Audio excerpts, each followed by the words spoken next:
하나님의 말씀은 골로새서 3장 15절에서 17절까지의 말씀입니다. 신약 성경 326면에 있는 말씀입니다.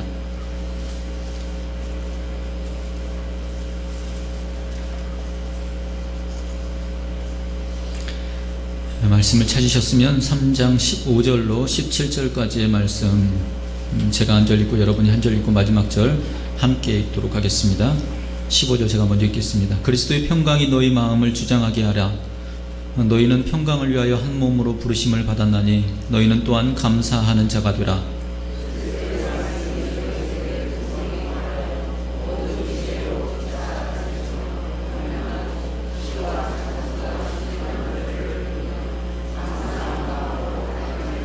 함께 읽습니다. 또 무엇을 하든지 말에나 일에나 주 예수의 이름으로 하고 그를 힘입어 하나님 아버지께 감사하라. 아멘. 쌍둥이 형제가 있었습니다. 그런데 두 쌍둥이는 관심 분야가 좀 달랐습니다. 하나는 게임을 좋아했고 기계를 좋아했죠. 그리고 다른 한 형제는 동물을 좋아했습니다. 어느 날 부모가 아이들에게 선물을 했습니다. 그런데 선물에 약간의 의도를 깔고 선물을 했습니다. 게임을 좋아하는 아이에게 게임을 선물했고, 동물을 좋아하는 아이에게는 상자에 동물과 관련된 거를 넣어서 선물을 했습니다. 먼저 게임을 좋아하는 그 아이에게 이제 선물 꾸러미를 그에게 전달을 했더니 그 아이가 너무나 반가워하며 그 선물 꾸러미를 풀어헤치더니 게임기를 딱 보고서 했던 첫 마디가 이것입니다. 에이, 이 게임기는 한물 간 건데 아빠 엄마 구닥다리야, 그렇게 얘기를 한 겁니다. 그런데 다른 한 아이는 상자에다가 동물을 넣은 게 아니라 토끼 똥을 거기다 넣어서 그 아이에게 줬습니다. 상자를 딱 열어보더니는 그 토끼 똥을 보고서 이 아이가 혼잣말로 중얼거리면서 이거 뭐지? 하다가 에이, 엄마 아빠가 나를 놀리시는구나. 이 토끼똥이 어디에서 났겠어? 토끼를 어디에 숨겨 놓으신 거겠지? 그렇게 얘기를 하며 엄마 아빠 감사합니다 라고 그렇게 얘기를 하더라는 겁니다. 한 아이는 평소에 감사를 잘 하는 아이였고, 한 아이는 평소에 불평이 많은 아이였습니다. 부모는 그것을 알고 그 아이를 시험 삼아 선물을 그렇게 준비했던 겁니다. 여러분, 이 아이의 부모라고 하면 토끼똥을 보고서 엄마 아빠 감사합니다 라고 얘기했던 그 아이에게 그 다음 날이면 어떤 일이 그 아이에게 일어났을까요? 여러분이 부모라면 그 아이의 그 다음 날에는 어떤 일을 만들어주고 싶겠습니까? 분명히 그 아이에게 토끼가 선물로 안겨졌을 거라고 생각합니다. 이야기는 단순한 이야기일 수도 있는데 우리의 삶의 이치에 관한 이야기를 우리에게 들려주고 있는 거라고 생각합니다. 살면서 감사하며 산다는 게 뭘까? 그리고 감사가 왜 필요할까? 그리고 감사가 그토록 소중한 건가? 라는 생각을 하게 됩니다. 시중에 나와 있는 베스트셀러 가운데요, Thank You Power라는 번역된 감사의 힘으로 번역된 책이 있습니다. 이 책의 저자는 미국의 신층 뉴스 프로그램 진행자입니다. 그런데 그분이 자기 고백을 거기다 실어 넣었는데, 자기는 어릴 때부터 사소한 것에 대해서 항상 고마워했다고 합니다. 그런데 그것이 그가 살아가는 삶에 있어서 굉장히 큰 에너지로 작용하게 되었다라는 것을 그가 깨닫고 그 책에 많은 감사의 내용들에 관련된 이야기들을 실어 넣었습니다. 감사에서 인생에 큰 힘이 비롯되더라는 겁니다. 그러면서 그 책에서 그는 당부하기를 더 늦기 전에 옆에 있는 사람들에게 고맙다고 말하라고 그렇게 얘기를 합니다. 그래서 한번 여러분 옆에 계신 분들에게 이 시간 고맙다고 한번 이야기할 수 있기를 원합니다. 옆에 분을 보시면서 이렇게 인사하겠습니다. 그가 너무 고마웠어.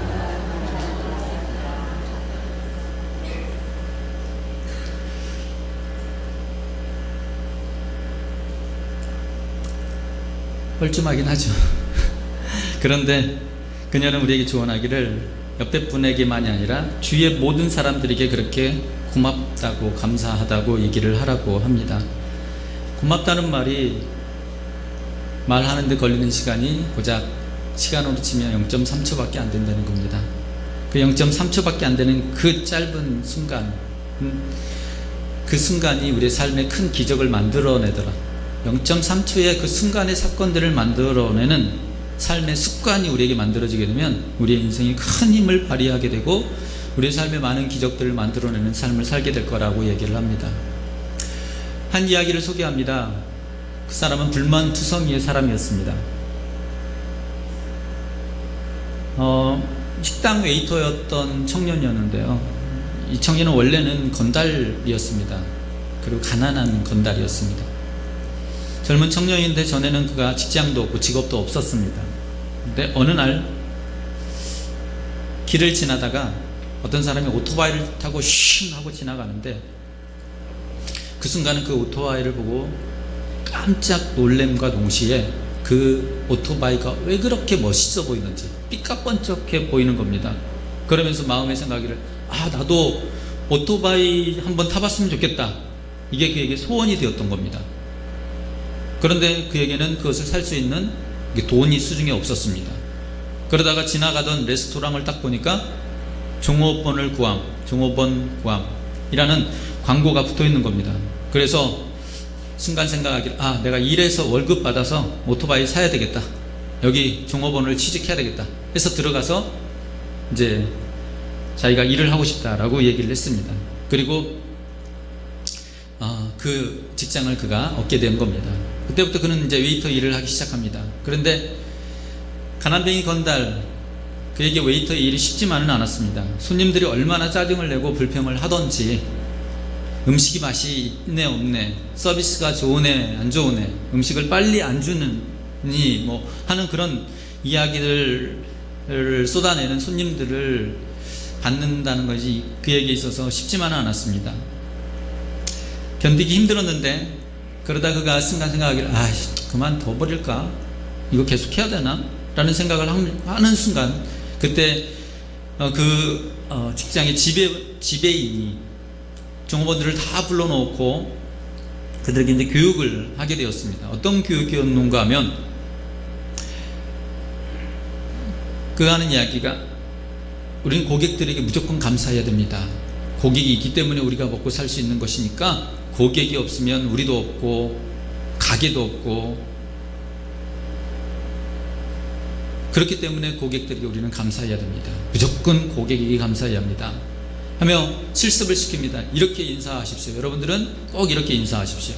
저희 식당을 잊지 않고 찾아주셔서 감사합니다. 이렇게 음식을 주문해 주시니 감사합니다. 이렇게 맛있게 드셔주시니 감사합니다. 하고 감사하도록 그 교육 훈련을 시킨 겁니다. 그러면서 하는 말이 여러분이 감사하는 사람이 되면 그것이 여러분의 인생의 부메랑이 되어서 여러분의 삶의 행복과 성공을 물고 찾아오게 될 겁니다. 그날 그 말을 듣고 그 교육을 받고 그 청년이 감명을 받았습니다. 지금까지 자기가 일해오면서 다른 많은 것들을 했는데 했던 것들을 다 찾게 주섬주섬 모아봤더니 자기가 했던 것들이 대내 불평, 욕, 짜증, 분노, 안갚음에 대한 생각들, 뒤에서 보이지 않는 데서 손가락질 이런 것들은 했는데 정작 자기가 감사는 해본 적이 없었더라는 겁니다. 그래서 그가 스스로 생각하기를 진짜 감사를 해봐야 되겠다. 내 삶에 이제 해보지 않은 걸 한번 해보자. 감사를 해봐야 되겠다. 그 순간부터 그가 손님들에게 친절한 사람이 됩니다. 알려준 대로 그가 손님이 오면은 인사를 정중하게 합니다. 저희 식당을 찾아주셔서 너무 감사합니다. 혹시 더 필요한 것 없으십니까? 맛있게 드십시오. 행복한 시간 되십시오. 최선을 다하겠습니다. 이렇게 맛있게 드셔주시니 너무나 감사합니다. 그렇게 인사를 하는 그 웨이터를 보는 손님들의 마음은 어떠했을까요? 손님들이 너무 좋아하는 겁니다. 식사를 하는데 음식만 맛있는 게 아니라 기분까지 좋아집니다. 그러니까 맛있는 식사 시간을 가지게 된 겁니다. 손님들이 기분이 좋아지니까 팁을 주는데 평소에 10,000원 주던 팁이 20,000원씩 주는 그런 일들이 그 삶에 이제 발생하게 되는 겁니다. 그리고 한 달 뒤에 뭐 가게마다 그런 거 있잖아요. 직원들 가운데 잘하는 사람들에게 칭찬 스티커 붙여주는 것 같은, 한 달 뒤에 이 청년은 식당에서 가장 친절한 종업원으로 뽑히게 됩니다. 그리고 주인의 눈에 들게 됩니다. 그리고 얼마 후에 그는 승진합니다. 부지배인까지 승진합니다. 그러니까 월급도 늘었습니다. 전에 그토록 사고 싶었던 오토바이 이제는 얼마든지 살 수 있게 되었습니다. 그런데 그는 이미 오토바이가 꿈이 아니게 되었습니다. 또 다른 꿈을 꾸기 시작합니다. 내가 이제 전에 건달로 살았는데 이제는 건달로 살면 안 되지. 내 삶, 내 인생 이제 바꿔야지. 그는 새로운 꿈을 꿨습니다. 대학에 가야 되겠다. 그리고 야간 대학을 지나갑니다. 거기서 경영학을 공부합니다. 그리고 조금씩 모아뒀던 것으로 그가 새로운 사업을 해야 되겠다라는 생각에 사업을 시작합니다. 처음엔 작게 시작했습니다. 중소기업이었습니다. 그런데 사업이 점점 번창하면서 마침내는 그가 큰 회사의 사장이 된 겁니다. 그리고 그는 이제는 오토바이를 타는 사람이 아니라 자기 비행기를 타고 다니는 사람이 될 수 있었다라는 이야기입니다. 꾸며낸 이야기일까요? 실제로 일어났던 이야기입니다. 여러분, 이 젊은 청년의 성공 비결이 무엇이었을 거라고 생각합니까? 그의 인생의 성공 비결에 감사를 빼놓고 생각할 수는 없을 거라고 봅니다. 그래서 감사를 0.3초의 기적이다, 그렇게 말하고 있는 것이죠. 감사했습니다. 뭐든 감사했습니다. 그랬더니 그의 삶에 놀라운 변화가 일어났는데 감사가 보이더라는 겁니다. 여러분, 인생에 감사로 말미암아 인생이 바뀌었다 했을 때, 우리가 하나님께 감사하는 삶을 살게 됐을 때 우리에게 일어나는 변화는 어떨까요? 아마 그 못지않은 변화가 우리의 삶 가운데 일어날 거라고 생각합니다. 감사를 했습니다. 뭐든 감사했습니다. 그랬더니 감사가 보이듯이 우리의 신앙에는 희한한 일들을 우리가 경험하게 되는데, 우리가 그토록 믿음을 가졌으면 하는 바램들을 가지는데, 믿음은 어떻게 만들어지느냐면 믿으면 믿음이 보입니다. 믿음의 내용들이 보입니다. 나도 하나님을 찬양하는 사람이 되었으면 좋겠다. 그런데 우리가 찬양하게 되면 찬양의 주님이 보이게 됩니다. 하나님, 나도 정말 진실되게 하나님 앞에 회개하는 사람이 되었으면 좋겠습니다 를 바란다면, 회개하게 되면 회개하는 순간 내가 회개해야 될 죄인임을 발견하고 또 회개할 나의 죄가 보이게 됩니다. 하나님, 난 사랑이 많은 사람이었으면 좋겠습니다 하는 바람을 가진다면, 사랑하기 시작하면 사랑이 보인다는 겁니다. 우리 신앙생활은 그렇습니다. 신앙생활은 머리로 이루어지는 것이 아니라 실천으로 우리의 신앙생활은 새로운 신앙의 삶이 열리게 된다는 사실입니다. 감사를 했더니 감사하는 삶이 되었습니다. 그리고 내 삶을 보는 태도가 달라졌습니다. 그리고 삶에 저주가 아닌 축복을 보게 됐고, 그리고 삶에서 기적이라는 열매, 축복이라는 열매를 맺게 됐는데요. 성경이 이에 대한 충분한 이야기들을 많이 기록하고 있습니다. 우리가 땅을 보면 땅이 심는 대로 거둔다고 하지 않습니까? 우리의 인생도 그렇습니다. 우리의 인생도 우리의 마음에 심는 대로 거두게 되어 있습니다. 욥기 4장 8절의 말씀에 보면 이런 말씀이 기록되어 있는데요. 내가 보건대 악을 밭갈고 독을 뿌리는 자는 그대로 거두나니. 그래서 공동번역으로 좀 풀어서 읽어드리면, 내가 보니 땅을 갈아 악을 심고 불행의 씨를 뿌리는 자는 모두 그 심은 대로 거두더군이라고 되어 있습니다. 물론 이 말씀은 하나님이 하신 말씀은 아닙니다. 그리고 욥이 했던 이야기도 아닙니다. 욥의 친구였던 엘리바스라는 친구가 했던 이야기입니다. 그래서 하나님의 말씀만큼 권위는 가지지 않을지 모르겠는데, 근데 다른 말씀을 보게 되면 그 같은 말씀들을 하나님이 친히 하시는 말씀이 있습니다. 호세아 10장 13절의 말씀에는 너희는 악을 밭갈아 죄를 거두고 거짓 열매를 먹었나니 라고 그렇게 기록하고 있는데, 이 말씀 역시도 공동번역으로 읽어드리면 이렇습니다. 너희는 밭을 갈아 악을 심었으나 거둘 것이 악독밖에 더 있겠냐.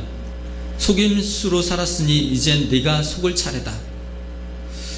여러분, 우리의 인생이라고 하는 게 나의 마음에 악을 심으면 악을 밭갈아 그곳에서 악이 나오게 된다고 얘기합니다. 내 마음을 속이면 마음이 나를 속인다고 얘기합니다. 그래서 첫사람 아담이 하나님께 범죄한 이후에 그의 삶의 환경이 척박한 환경이 되어버리죠. 창세기 3장 18절의 말씀에는 죄를 지은 그들에게 하나님이 이렇게 말씀하십니다. 땅이 내게 가시덤불과 엉겅퀴를 낼 것이라. 그리고 히브리서 6장 8절의 말씀은 만일 너희의 인생에 가시와 엉겅퀴를 내게 되면 버림을 당하고 저주함에 가깝다. 그렇게 얘기를 합니다. 우리의 삶이 그렇습니다. 우리의 삶에서 맺혀지는 그 열매가 결국 나의 삶이 축복의 삶인지 저주의 삶인지를 확인시켜 준다고 얘기하고 있는 것이죠. 그도 그럴 것이 저주에 대해서 씨 뿌리는 자의 비유의 이야기에서 우리는 재차 확인할 수가 있습니다. 예수님께서 씨를 뿌리러 나가서 씨를 뿌렸는데 그 뿌려지는 그 환경이 다르다고 했습니다. 하나는 가시덤불이었고, 하나는 돌짝밭이었고, 하나는 길가였고, 옥토였다고 했습니다. 씨는 똑같은 씨가 곳곳에 다른 환경에 뿌려진 것이었습니다. 시간이 지났습니다. 하루가 지났습니다. 이틀이 지났습니다. 사흘이 지났습니다. 나흘이 지났습니다. 일주일이 지났습니다. 그리고 한 달이 지나가는데 유독 거기에서 싹이 나오는 데는 옥토뿐이더라는 겁니다. 분명 씨가 가진 능력으로 볼 때는 뿌려진 곳곳마다 나와야 되거늘 그렇지 않고 옥토만이 싹을 내더라고 성경은 기록하고 있는 거거든요. 그래서 우리의 삶에 아무리 하나님께서 축복을 우리에게 부어준다 하더라도 우리의 마음이 씨가 뿌려진 밭과 같은 옥토가 아닌 토양이게 되면 우리의 삶에 축복의 열매가 시간을 기다려도 맺어지지 않는 그런 상황들이 발생하게 된다는 것이지요. 감사의 교훈에는 예수님께서 우리에게 교훈한 말씀이 있습니다. 누가복음 17장에 보면 예수님께서 사마리아하고 갈릴리 사이를 지나가시다가 한 마을을 지나게 되는데, 그 마을에서 나병에 걸린 사람 10명을 만나게 되죠. 그리고 예수님께서 그들에게 너희 몸을 제사장에게 보이라고 그렇게 이야기를 합니다. 그들은 그 말을 듣고 제사장에게 보이라는 그 말이 희망의 메시지라는 사실을 그들은 발견하고 정말 제사장에게 자기 몸을 보이려고 가는 중에 사건이 일어나게 되는데 10명의 나병 환자들이 나병이 다 나아버린 겁니다. 그런데 그 가던 길에 9명의 사람은 그저 가던 길을 계속 가게 되고, 한 사람만 유독 돌아와서 예수님께 엎드려 자기 나았음을 이야기하고 감사했습니다. 그런데 거기에서 예수님께서 감사한 그에게 묻는 질문이 있었는데, 분명히 나은 자는 10이거늘 9은 어디 있느냐고 예수님 묻습니다. 그리고 찾아와 부풀려 예수님께 감사했던 그 사람에게는 예수님 말씀하시기를 내 믿음이 너를 구원하였느니라, 하나님의 나라가 너희 안에 있느니라, 그렇게 말씀을 합니다. 그래서 한 가지 질문을 여러분에게 드려봅니다. 상식적으로 생각해 볼 수 있는 내용인데요, 10명이 나병에서 나음을 얻었습니다. 나병을 고침받는 것과 10명 가운데 한 사람이 찾아와 감사하고 난 이후 예수님께서 그에게 내 믿음이 너를 구원하였느니라 라고 말씀하시는 그 구원을 주신 것 간에 어느 것이 더 큰 축복이겠습니까? 여러분, 나병이 나은 것이 더 큰 축복이겠습니까? 아니면 내 믿음이 너를 구원하였다고 말씀하셨던, 후자에 말씀하셨던 그것이 더 큰 축복이었겠습니까? 상식적으로 충분히 판단할 수 있는 내용일 거라고 생각합니다. 몸이 나은 그 현상이 내가 구원받은 사건보다 못하다 하는 측면에서 후자가 더 큰 축복이라고 그렇게 판단하기보다는 예수님께서 뒤에 축복해 주신 그 축복의 말씀이 더 큰 축복이었을 거라는 판단은 얼마든지 할 수 있습니다. 그렇습니다. 우리가 인생을 살아갈 때 이 사건에서는 한 가지 중요한 하나의 공식과 비밀을 우리에게 얘기하고 있는 거라고 생각합니다. 나병에서 나은 건 그들이 어떤 조건에 의해서, 그들이 어떤 하나님께 보인 반응에 의해서 이루어진 사건이라기보다는 예수님께서 그게 베푸신 은혜의 사건입니다. 은혜의 사건입니다. 그런데 뒤에 예수님께서 내 믿음이 너를 구원하였다고 말씀하시는 사건은 그가 다시 찾아와 그 은혜에 감사할 때 하셨던 말씀입니다. 우리의 삶에 하나님이 우리에게 부어주시는 축복에 있어서 어떤 것이 더 큰 축복일까를 생각해 보면 이 사건을 그대로 우리의 삶에 적용해 보면 그렇습니다. 하나님은 우리에게 베풀어 주신 은혜들이 많은데 그 베푸신 은혜보다 우리가 그 은혜에 감사하며 하나님 앞에 응답할 때에 우리에게 축복하시는 그 축복이 실상 더 저는 귀한 축복이라고 생각합니다. 다시 말하면 하나님께서 우리를 축복하셔서 우리가 누리게 되는 삶의 많은 은혜의 혜택들, 이것이 우리에게 축복이겠지만은 더 큰 축복은 우리가 거기에 응답함으로 말미암아 그 다음 부어주시는 그 축복이 더 축복이요, 결국 우리가 하나님 앞에 응답하는 그 신앙이 더 귀한 신앙이라는 것을 우리에게 얘기한다는 것이죠. 그렇습니다. 우리는 자격 없이 구원을 얻습니다. 은혜도 자격 없이 얻습니다. 하나님이 자격이 있어서 주는 건 아닙니다. 우리가 뭐 하나님께 해서 주시는 은혜 아닙니다. 그 은혜가 그 무엇으로도 비교할 수 없는 놀라운, 정말 값으로 비교할 수 없는 거저주시는 은혜이지만 어떤 것으로도 값을 지불할 수 없는 그런 소중한 은혜임이 분명합니다.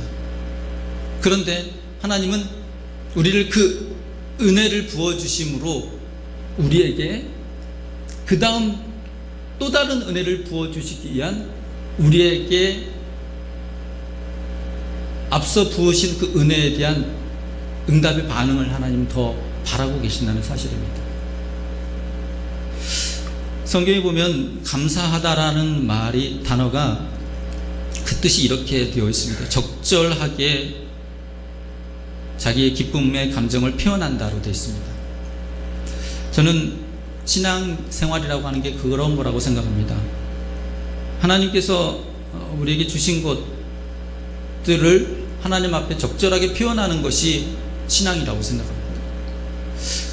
감사는, 그리고 그 감사로 예수님께서 내 믿음이 너를 구원하였다고 말씀하신 건 그 감사가 내가 너한테 부어준 그 은혜가 네 안에 너의 인생을 이끌고 있다는 것에 대한 하나의 증거이기 때문에 네가 구원을 받았다고 그렇게 얘기하고 계시는 겁니다.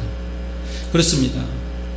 우리는 신앙생활을 해나가는 과정에서 때론 감사한 일도 있고, 때론 기쁨도 있고, 때론 감동도 있고, 때론 슬픔도 있고, 때론 죄의식도 있고, 여러 가지의 사건들이 우리에게 일어납니다. 그런데 그 일어나는 사건들에 대해서 우리가 하나님 앞에 응답하기를 하나님 원하신다라는 겁니다. 우리는 똑같은 환경에서 신앙생활을 하는데 어떤 분들은 내게 일어나는 어떤 사건에 대한 전혀 표현 없는 그런 신앙생활을 하는 분이 계신가 하면, 어떤 분은 아주 작은 것에도 정말 과하게 표현하는 그런 신앙생활을 하시는 분들이 계십니다. 하나님은 어떠한 신앙을 우리에게 요구하실까? 어떠한 신앙을 더 원하실까? 분명코 하나님은 내가 너한테 부어준 그 은혜의 응답이 그를 통해서 다시금 하나님 앞에 표현될 때 그 모습을 보시고 하나님 더 기뻐하실 거라 믿습니다.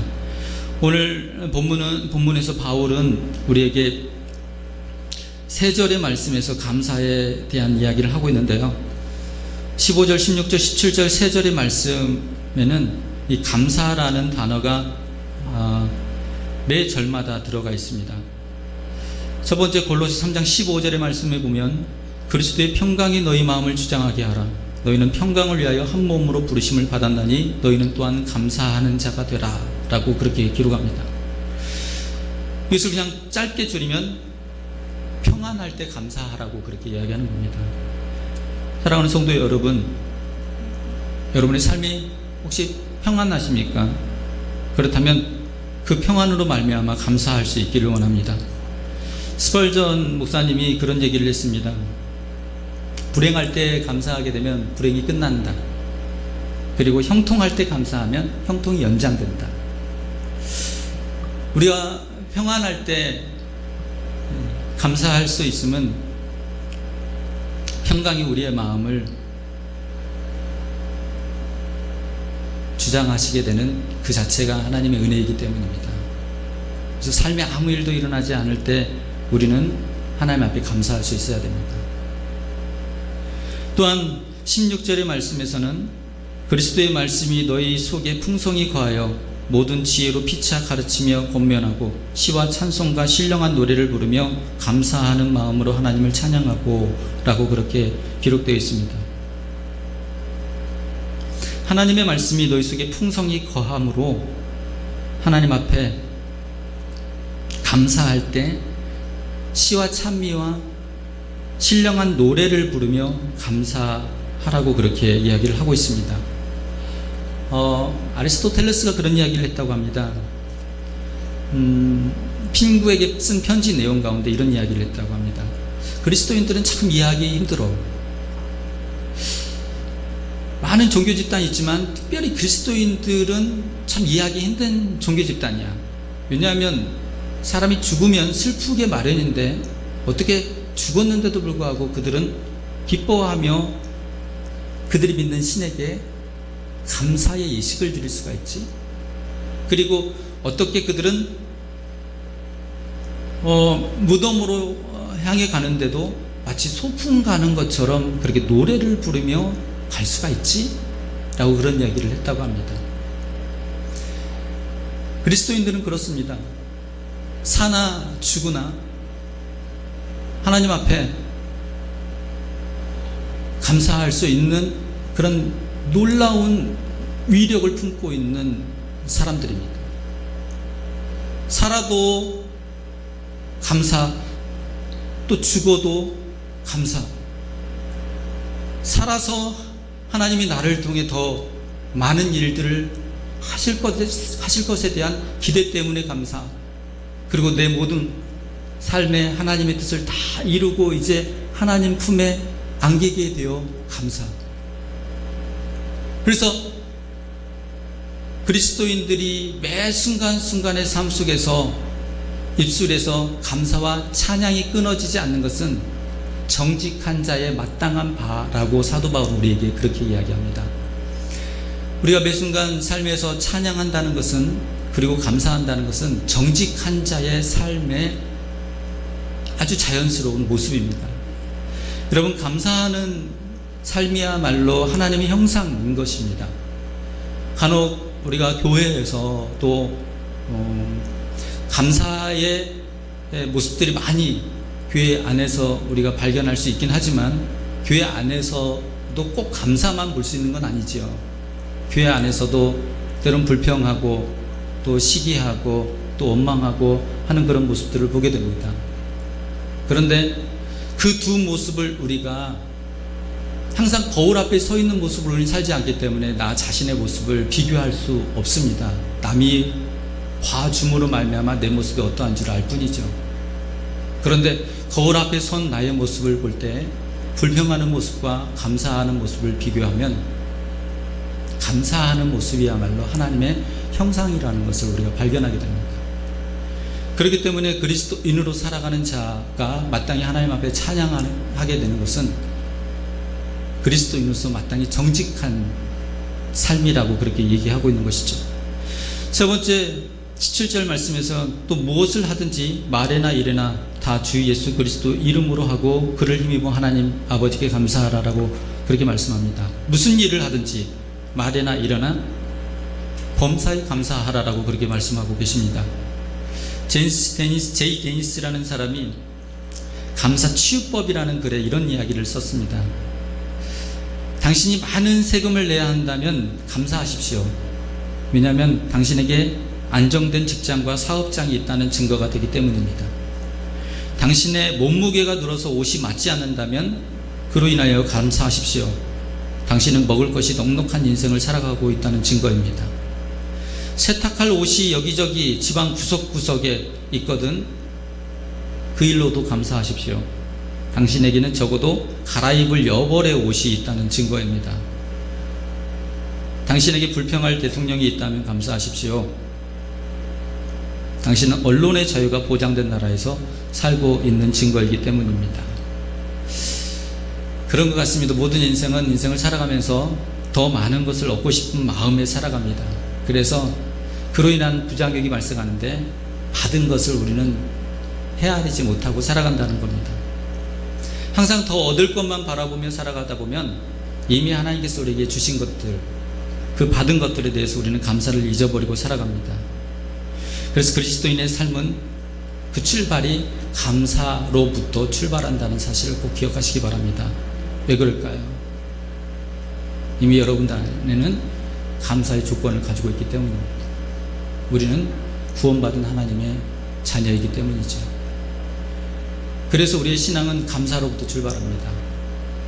우리의 바람은 더 많은 것들을 얻기를 원하는데, 얻기를 원하는 우리의 마음을 이루기 위해서 우리는 어떤 방법을 취하느냐면 얻을 것들에 대해서 관심을 쏟으며 그것을 얻으려고 합니다. 그런데 희한하게 하나님은 이 세상이 사용하는 방식과 다른 방식으로 하나님은 일을 하시더라고요. 우리가 얻을 것들에 관심을 쏟고 있을 때 그것이 얻어지는 것이 아니라 이미 우리에게 얻어진 것들을 보고 감사하고 있을 때 하나님은 나도 모르는 사이에 내가 얻고자 하는 것들을 하나님 채우시는 은혜를 베풀어 주시더라는 겁니다. 그래서 우리의 삶은 때론 우리의 노력으로 살아가는 것이 아니라 하나님 베푼 은혜를 헤아리며 살아간다는 것이죠. 그리고 내가 만들어내는 것이 아니라 하나님이 만드시는 인생을 살아간다는 것입니다. 저와 여러분의 삶이 이러한 삶이길 원합니다.